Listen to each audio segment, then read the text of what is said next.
ቅዱስ ዛሬ ለምን አረፈደ? ታች ያለቁ ፋይሎችን እያስረከበ ነው። አብርሃምስ?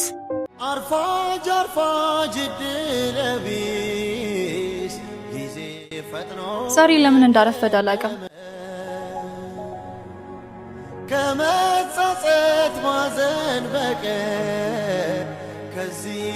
የት ነው ያሉት?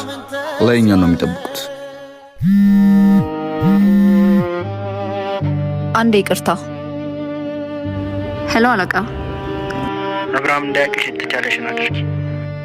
አደጋ ውስጥ ነኝ አለቃ። እንደዚህ አይነት ስራ ላንቺ አዲስ አይደለም። ነገሮችን በጥንቃቄ አድርጊ። ታዲያ ግን በጥንቃቄ። አብርሃም እህቱን እኔ እንደገደልኳ ታውቋል። አስታውሶኛል። ሁሉንም በእኔ ታየው። ምንም የምፈጠር ነገር የለም። ታዲያ ግን ምንም አይነት ስህተት ተፈጥሮ ነገሮች እንዲበላሹ እንዳታረጊ። በተለይ እዛ ውስጥ በደንብ ተጠንቀቂ።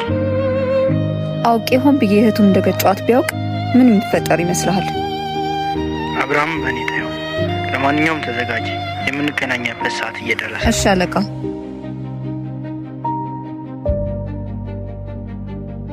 ማለት የት ገዳይ እሷ ነች ማለት ነው? ይህንን ነገር ካንተ ውጪ ማንም እንዳይሰማ። እንዴ ማለት ለምን? ስለምበቀላት።